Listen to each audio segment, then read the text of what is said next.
The story of this film began about 20 years ago.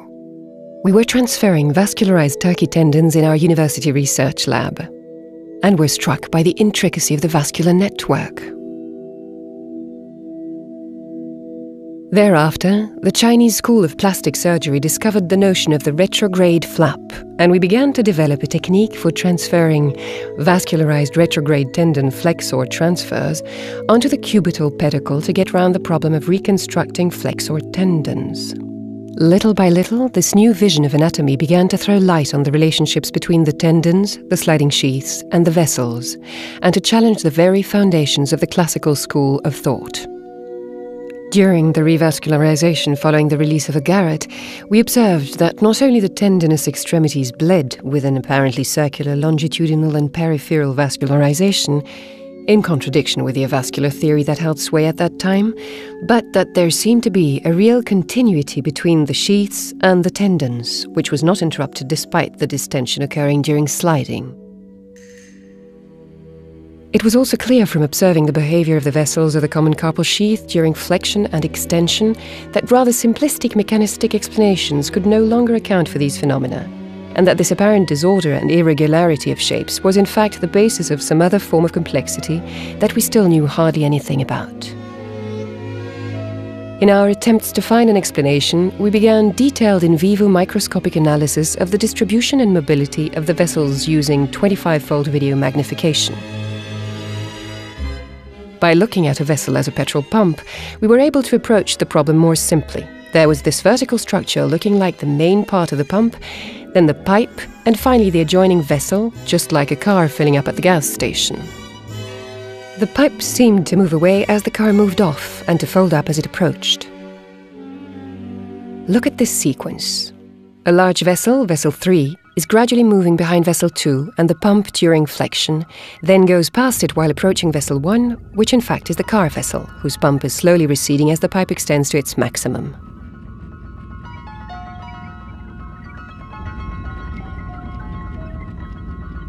Finally, vessel 3 has overtaken vessel 2 and has closed on vessel 1, which itself has receded from vessel 2. So several forms of speed and progression seem to exist in homogeneous living matter. Due to the influence of reductionist linear thinking, the only rational explanation used to be that vascular structures were reinforced by several coaxial layers of connective tissue, the closest to the tendon moving the fastest and the furthest away moving the slowest. However, that view of annular layers sliding together needed the existence of a hierarchical histological distribution to stand up to scrutiny. Yet in vivo observation made the notion unacceptable.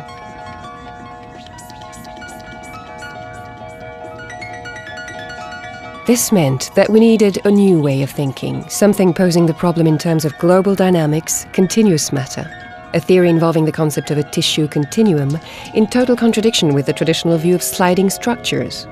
Briefly, the notion of stratification and virtual space.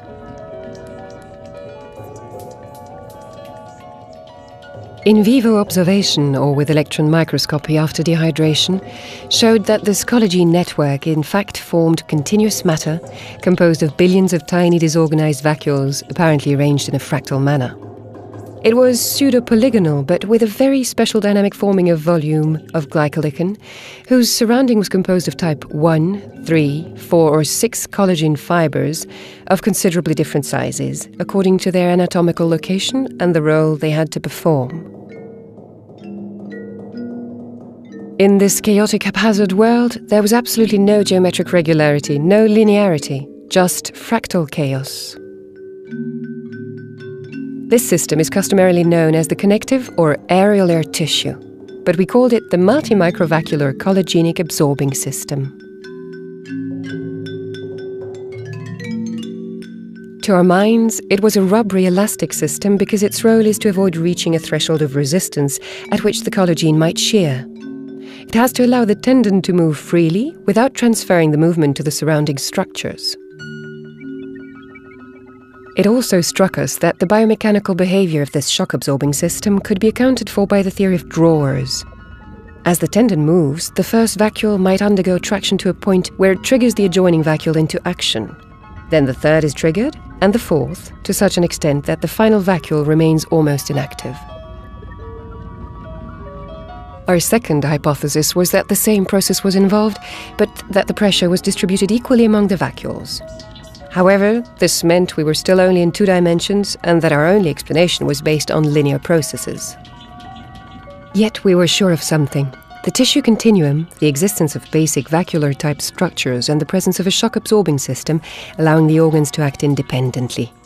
We had to move to 3 dimensions to really understand what was happening. And it was around that time that computer-synthesized images came online. They made it possible to visualize structures as a system in perpetual motion, with 2 rigid boundaries, a fixed external one and a fully mobile internal one. What we did was to introduce a cross-linking mesh-type architecture which included the microvacuoles on the armature. We then looked for the fractal distribution. The scientific approach and the graphic model pointed to the same apparent reality. There really was a sliding system with brilliant liquid lying between the vacuoles and an armature of collagen fibers. This confirmed what we had initially thought about the pulling and tugging going on between the vacuoles. Moreover, thanks to this discovery, we were able to confirm that not only the tendons were able to move independently from each other, entire organs could do likewise, so the system was common to the whole organism. It was then that we realized what we had discovered. This multi-microvacuolar collagenic absorbing system was to be found everywhere in the body.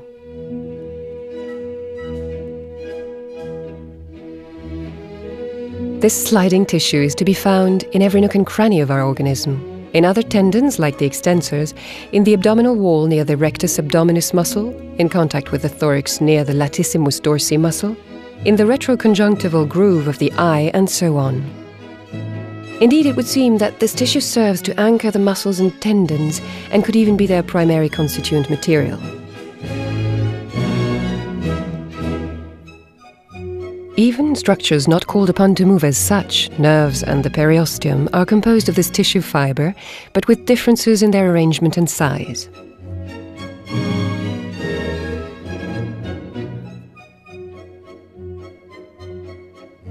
The mesoscopic framework of living matter required a more holistic view to be fully understood. So we began to look at the cutaneous and subcutaneous structures, which we thought we would find to be more stable in this mobile tissular environment.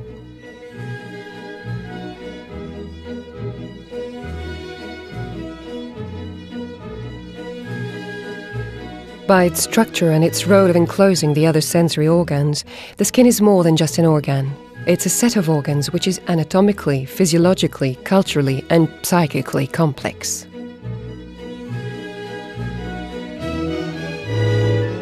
Of all the senses, touch is the most fundamental. You can survive without smelling, seeing, or tasting, but not without touching. The skin permanently relays information. It never shuts down, blocks up, or sleeps. It has an odor, a texture, it perspires, secretes, eliminates. It exchanges signals with the outside world. Thanks to the skin, the body's surface is as much a machine for communication as a protective barrier.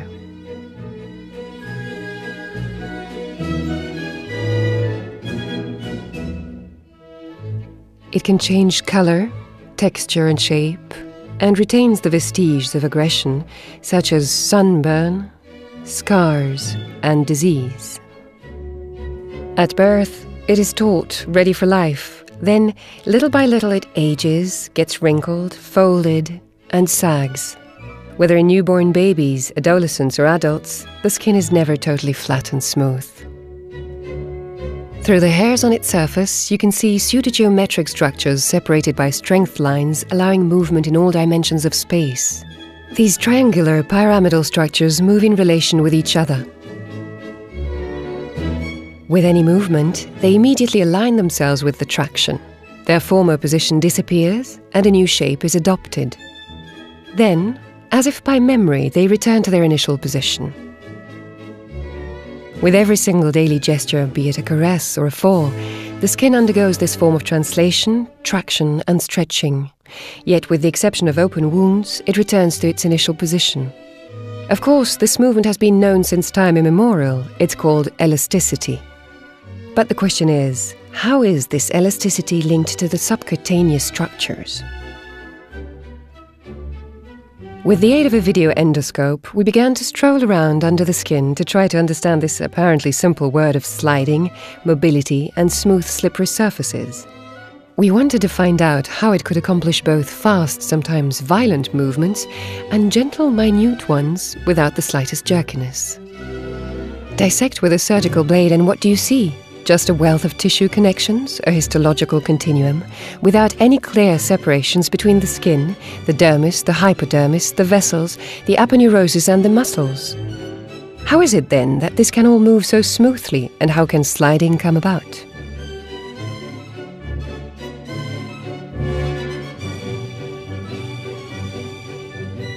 When you look closer, you can see that just below the dermis and hypodermis, there's a highly mobile tissue encompassing everything else and penetrating what is known as the undermined plane. When this tissue is tracted upward, you get a surprise. Curious movements occur due to the bursting of vacuoles at atmospheric pressure, demonstrating the existence of hydraulic systems under different levels of pressure.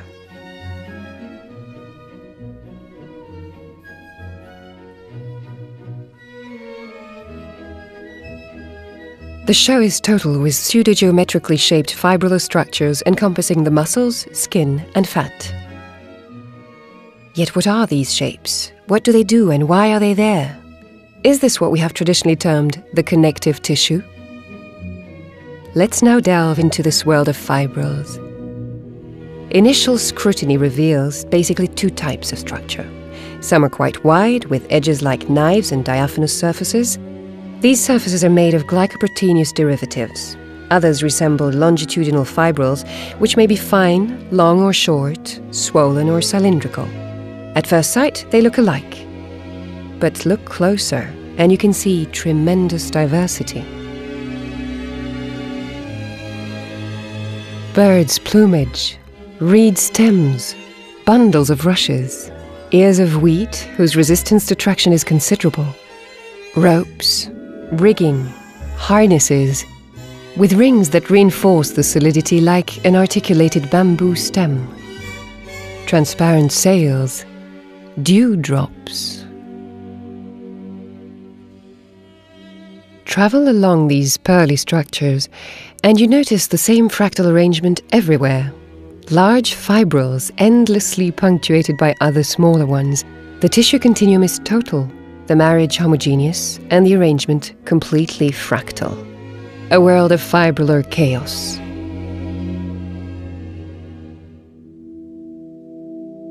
The human body would seem to be one and the same tissue that has differentiated over time, but whose basic organization is stereotyped. Yet this organizational framework supporting life must have its inherent rules of behavior.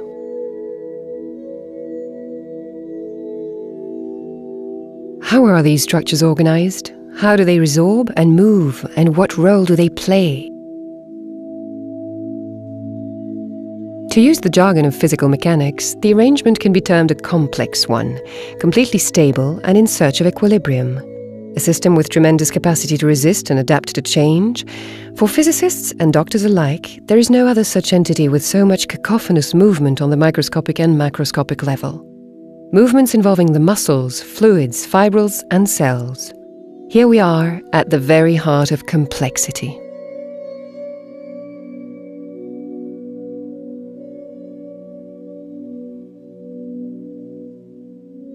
A Capernaum of collagen bathed in glycolicin with reservoirs of fatty microglobules storing energy, information, and matter.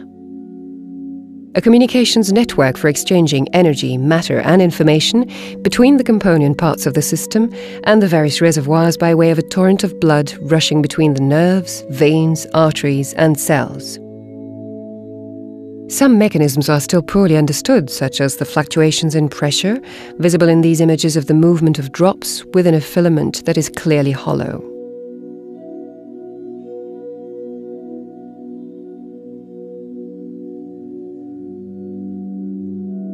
There's even more to the story. Within this global network encompassed by the skin, you also have valves able to increase or decrease the flow of information in terms of intensity and speed. Storage times play a leading role here in amplifying or inhibiting other mechanisms, with a direct consequence on fat and lymph reserves.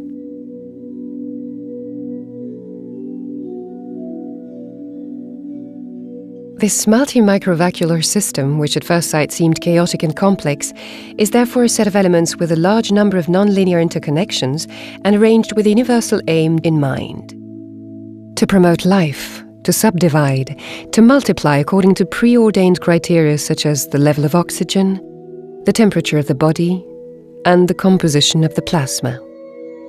This internal state of equilibrium must be maintained at all cost. Yet this internal equilibrium comprises another essential aspect: the maintenance of the structural equilibrium in terms of mechanical stability and not in terms of flows or transmitters. In order to transmit, the structure must be able to resist, to adapt to basic environmental requirements, and to maintain its architecture. Most sequences demonstrate the existence of pseudo-geometric shapes with a polygonal distribution. This visual impression is the most simply expressed in its basic element, the microvacuole. We've already seen this with regard to the peritendinous system. It is composed differently according to the dynamic role it is called upon to play. The greater the longitudinal travel, the finer and more repetitive the form of vacuolar organization. However, the basic composition of a polyhedric fibrillate network filled with jelly remains the same. The bottom line is that the network must ensure its own total movement without disturbing anything else around it. The dynamic has to be absolute and the shock absorption immaculate. These two apparently conflicting roles must also be accompanied by the spring-back memory function, while saving on energy and heat expenditure. The rheologic equation, that is, the local relationship between stress and deformation, could be thought of in terms of rubber-like elastic behavior, as suggested by the collagen fibers, which cannot stretch indefinitely. Another school of thought has it that there could be a mechanism based on fluctuating ion concentrations. The issue is still open, but we believe that the key lies in the notion of combined transmitted stress. Each fibrous element might be connected to its neighbor by a form of pre-stress. When stress is applied, the adjoining element might undergo a slightly lesser stress until it attains the required deformation.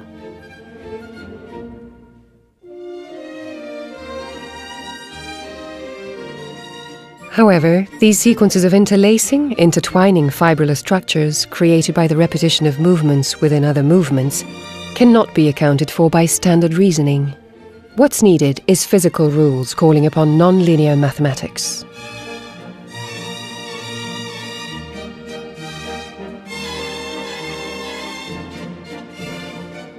To approach these mechanical phenomena, we looked at the theories of chaos, fractal distributions, and their relationships with traditional science. There were many avenues to explore, and their purely theoretical aspects and metaphysical conclusions were to be treated with caution. Since that time, several scientific articles have discussed the notion of tensegrity. This concept of tensegrity undoubtedly threw light on our understanding of how organs slide together. The Americans Buckminster Fuller, an architect, and Kenneth Nelson, a sculptor, both worked on macroscopic structures and designed buildings and sculptures with common characteristics. The basic concept is that the forces applied are transmitted to all the elements of a structure composed of long articulated girders linked by pre-stressed elastic cables already under tension. The principle is an architectural system in which the structures are stabilized by an equilibrium between the opposing forces of compression and tension, thereby allowing shape, solidity, multidirectional movement and independence from gravity to be conserved. Structures established by tensegrity are not stabilized by the resistance of each component part, like a column resisting gravity, but by a distribution and equilibrium between the mechanical stresses throughout the whole network. Such structures are therefore multidirectional, stable in all directions, and independent of gravity. These forces stabilize the structure through their equilibrium. But most importantly, all the forces are subjected to all the structural elements, with the result that the slightest increase in tension on any one of the elements is transmitted to all the others, even those the furthest away.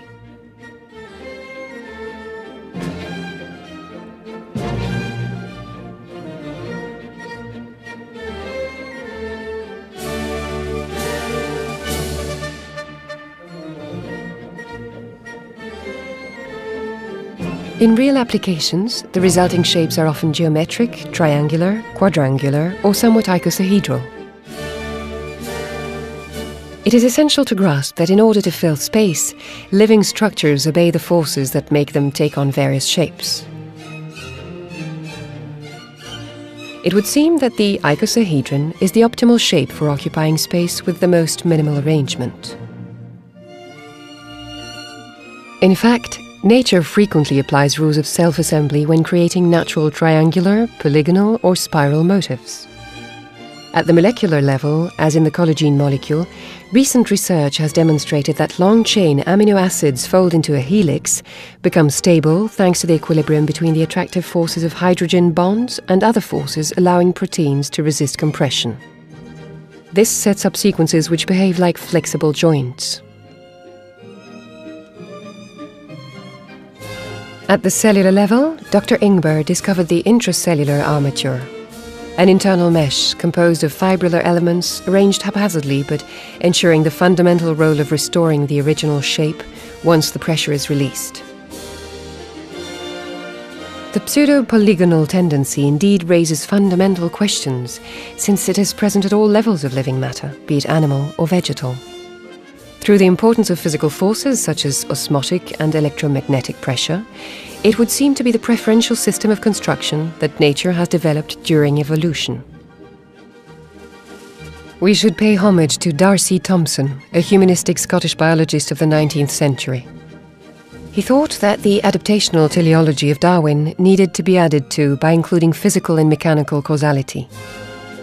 Convinced that neither chance nor destiny could account for the stupefying diversity of biological shapes, the unquestionable unity of organisms and the limited number of living forms, he incorporated physical forces into a theory accounting for the multiplicity of natural shapes.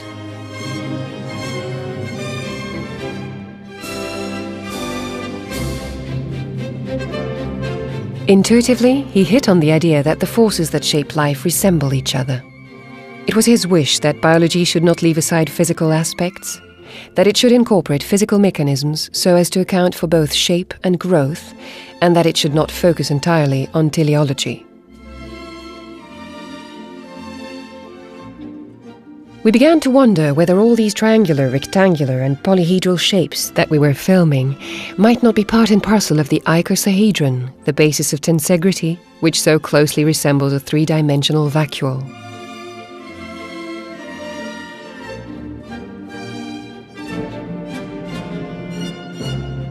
These highly efficient, flexible, pre-stressed fibrillar architectural shapes, associating great mechanical resistance and optimal sparing of matter, are no doubt helped by their capacity to take on various shapes that are more stable and adapted to sliding between each other. This presumably enhances their metabolism and thus prolongs life. Surgeons feel this notion of pre-stressing every time they incise skin, since the margins recede spontaneously. And at the end of an intervention, you can also feel it as you tug hard, so as to bring the margins together when making sutures. It's as if the phenomenon were so common that we simply take it for granted. We're but beginning to perceive the vast complexity of the mechanism, taking these sliding movements to be a simple adaptation of ropes and rigging according to an order predefined mathematically, even fractally, is rather insufficient an explanation. Other factors should be taken into account. First, it would seem that the fibers intrinsically possess the ability to distend or retract thanks to their arrangement. Closer scrutiny reveals that ringed superpositions between the fibers become distended just before the overall movement ensues. This could be the first stage, a form of preparation before the request to move is dealt with.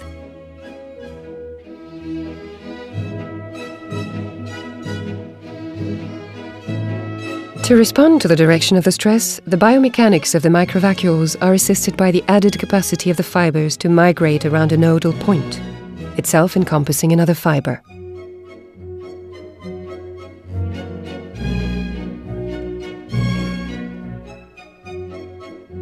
Finally, collagen 4 and 6 seem to be able to shear off and reform as if nothing had happened.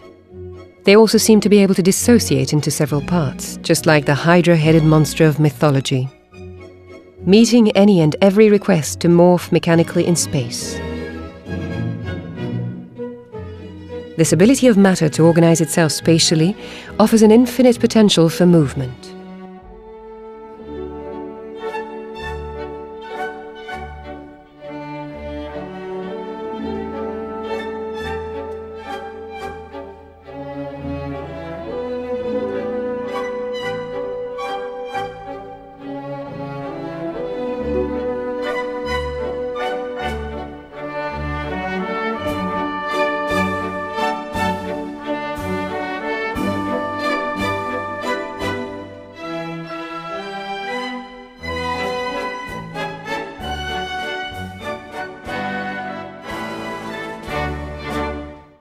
However, the collagen armature is only one player in this choreography.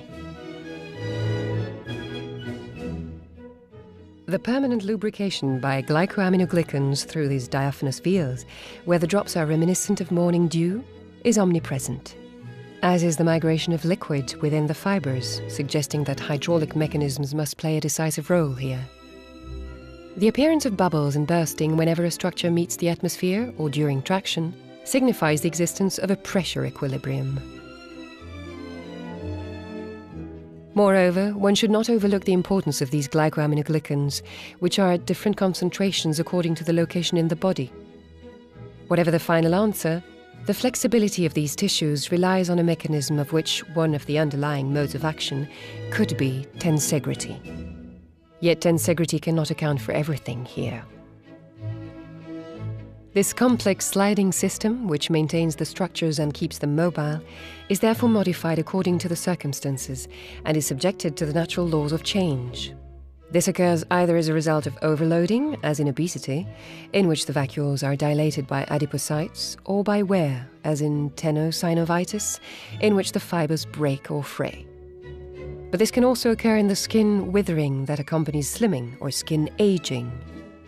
This collapse of our collagen matrix takes place at a variable rate, but the process is inevitable as the forces of gravity progressively take their toll. Fibrillar tension, which keeps our tissues tonic, finally loses out to father time. Once again, entropy is the ultimate winner.